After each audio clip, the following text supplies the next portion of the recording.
Aibong ole හැමදෙනාටම welcome back to my channel. So today I would like to share with you how to make this beautiful pyjama.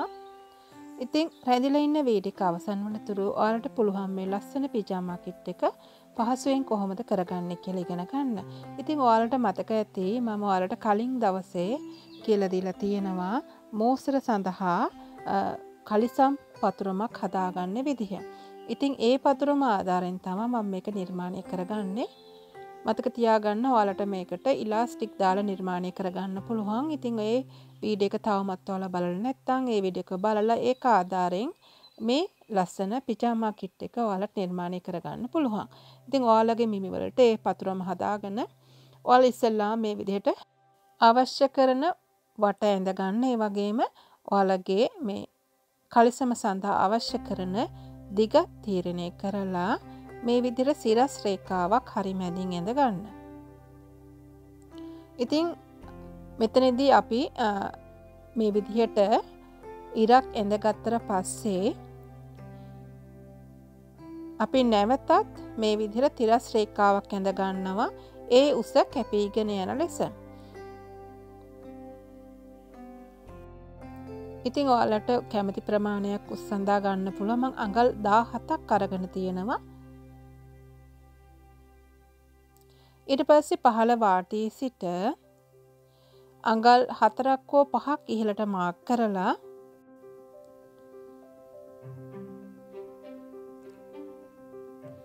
මෙන්න මෙතන සිට ඔයාලට පුළුවන් තව අඟල් 5ක් හෝ 6ක් හැඩ කරලා ඇඳ ගන්න. ඉතින් ඔයාලට 5ක් 6ක් වගේ ප්‍රමාණයක් ගන්න පුළුවන්.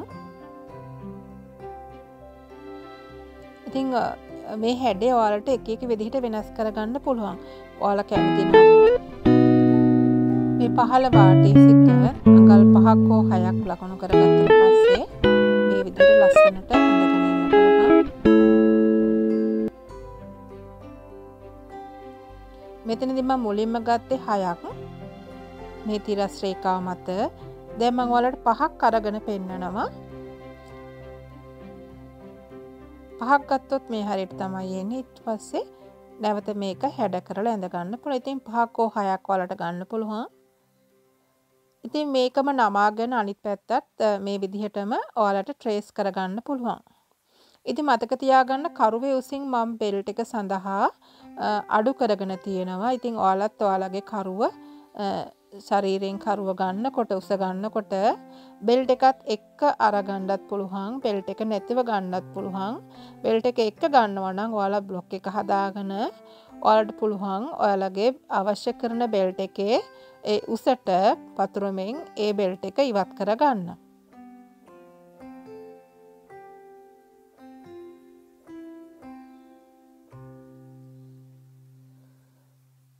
ඉතින් මේ වගේ කොටස් දෙකක් අපි හදා ගන්න ඕනේ. මෙතන ඔයාලගේ මේ අංශය එන්නේ නැම්මට. ඉතින් ඔයාලා පහළ වාටියට රේන්දයක් පයිපින් එකක් අල්ලලා හැඩ කරගන්න පුළුවන්.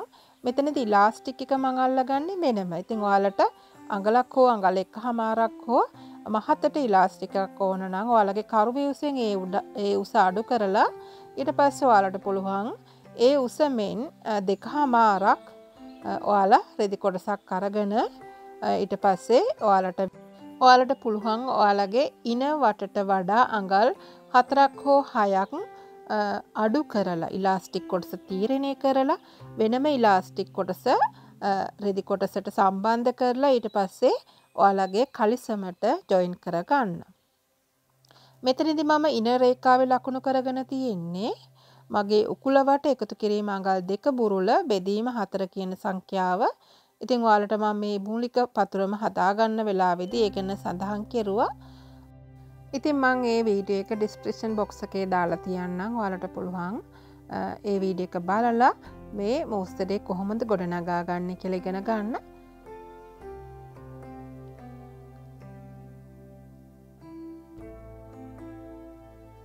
ඉතින් ඔයාලා මේ විදිහට පටි කොටස හදාගෙන දැන් මං කියවනේ ඉලාස්ටික් එකේ අඟලක් නම් පළල අඟලක් නම් ඒ වගේ ඔයාලා ඒ අඟල වැඩි කරගන්න ඕන එකමාරෙන්. එතකොට ඔයාලට එකතු කරගන්න ඕනේ අඟල් ඔක්කොම පටිය උස දෙකමාරක්. ඒ විදිහට රෙදි කොටස අරගෙන ඔයාලට පුළුවන් මේ විදිහට ජොයින් කරලා ඊට පස්සේ නැවතත් ඒක දෙකට නමලා ඉලාස්ටික් එක දාලා මේ විදිහට දෙකට නමලා මහගෙන එන්න. ඉතින් හරිම පහසුවෙන් කරගන්න පුළුවන්. අවසානයේ ඔයාලට පුළුවන් මේක බෙල්ට් එක උඩින් zigzag හරි නැත්තම් කෙලින්ම හරි මහගෙන ඇවිල්ලා මෙන්න මේ විදිහට මහගත්ත කලිසම් කොටස ඉන වටේට තියලා මහගන්න. ඉතින් මුලින්ම කරු දෙක මහගන්න ඕන.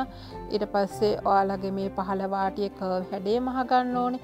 අවසානයේ තමයි ඔයාලා ඉන්සීම් ජොයින් කරගන්න ඕනේ. ඉතින් මේ කොටසෙන් දෙකක් මම කපා ගන්නවා.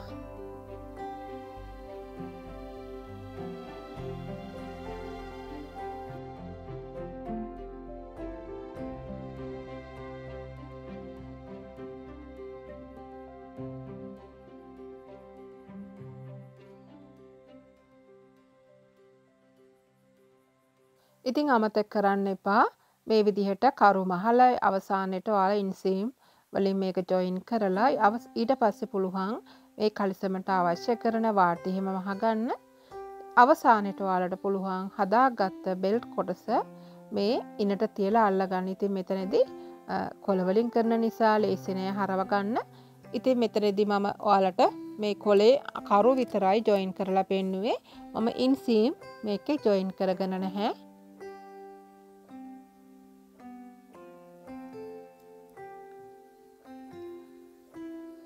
ඉතින් මේ විදිහට තමයි මේක තියෙන්නේ ජොයින් කරගත්තාම. දැන් අපි බලමු මේ පිජාමා කිට් එකේ টොප් කොටස කොහොමද නිර්මාණය කරගන්නේ කියලා. ඉතින් ඔයාලට මතක ඇති මම සෙමි ෆිටඩ් බ්ලවුස් වලට මේ ළඟදී ඔයාලට මූලික පතුරමක් කියලා දුන්නා. ඉතින් ඒ පතුරම ආධාරයෙන් තමයි අපි මේ පිජාමා টොප් එක කරගන්නේ. ඉතින් මම මෙතනදී පිටුපස පළුව තමයි පාවිච්චි කරන්නේ. ඉදිරිපස පළුව අපිට අවශ්‍ය නැහැ. මොකද ඉදිරිපස පළුවේ අපි සයිඩ් ඩාට් එකක් දාලා තියෙනවා. ඉතින් ඔයාලට පුළුවන් මේ විදිහට මුලින්ම බේසික් බ්ලොක් එක මෝස්තර සඳහා තියෙන බේසික් බ්ලොක් එක නෙමේ. ඊට පස්සේ ඔයාලා තීරණය කරන්න ඔයාලට අවශ්‍ය කරන උස කීයද කියලා. ඉතින් අඟල් 17ක් 18ක් වගේ උසක් ප්‍රමාණවත් වෙනවා. ඉතින් දැන් ඔයාලා මේ මූලික පතුරම ඇදගත්තට පස්සේ මේ ඔයාලට අවශ්‍ය කරන උස තීරණය කරලා අනවශ්‍ය කොටස කපලා ඉවත් කරන්න. ඉතින් පිටුපස කොටසත් ඉදිරිපස කොටසත් මැද නැම්මකට තියලා තමයි අපි මේක නිර්මාණය කරගන්න ඕනේ. මෙතනදී හොඳින් බලන්න ඔයාලා මේ විදිහට අවශ්‍ය කරන උස තීරණය කරලා ඊට පස්සේ මේ උකුල පැත්තෙන් තියෙන ඒ ලයින් හැඩය ඔයාලා කපලා අයින් කරන්න. මොකද බ්ලවුස් එක කෙටි වෙනකොට මේ ලයින් හැඩය දුන්නොත් එහෙම ලස්සන නැති නිසා. ඉතින් මම මෙතනින් අඟල් භාගයක් ඉහළට ඉස්සුවා. ඊට පස්සේ මම මේක අංශයෙන් නැවත හැඩ කරගන්නවා. මේ විදිහට ඉස්සෙල්ලා අඟල් භාගය කපලා මෙහෙම වට කපාගෙන මූලික අත්කට තියෙනවානේ. ඒ අත්කටත් ඊට පස්සේ බ්ලවුසේ උසත් අතර මේ හරි මැද හොයලා අඟල් කාලේ සිට භාගයක් ඇතුළට ලකුණු කරලා හැඩ කරගන්න පුළුවන්.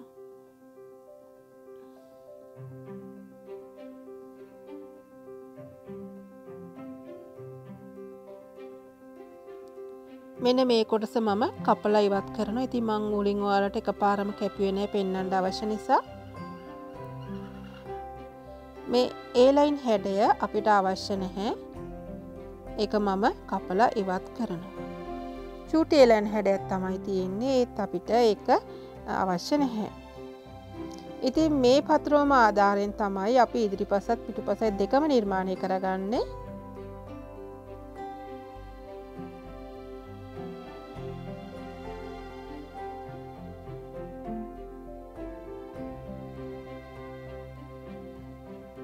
ඉතින් මෙතනදී ඔයාලා පිටුපස බ්ලොක් එක නිර්මාණය කරලා තියෙන නිසා පිටුපස හරස්මින්ම ළඟින් මේ විදිහට මාක් එකක් දාලා ඊට පස්සේ අඟල් 1/4ක් ඇතුළට ලකුණු කරලා මෙන්න මේ විදිහට ඔයාලා අලුත් අත්කට ඇඳ ගන්න ඕන.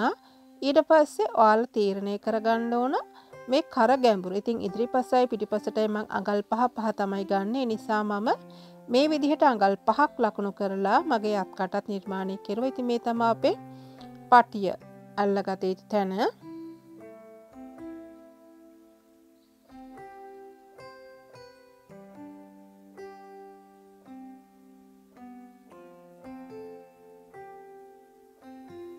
ඉතින් මේ විදිහට කපාගත්ත බ්ලොක් එක ඔයාලට එකවරම රෙද්ද මත තියලා මැද නැම්මට මැහුම් වාසි තබා ගනිමින් කපා ගන්න පුළුවන්. ඉතින් බුරුල සඳහා කිසිදු අගයක් එකතු කරගන්න එපා. මොකද අපි බේසික් බ්ලොක් එක මේ හදා ගන්නකොටම බුරුලට එකතු කරලා තියෙන නිසා අමතර බුරුලක් මේකට එකතු කරගන්න අවශ්‍ය නැහැ.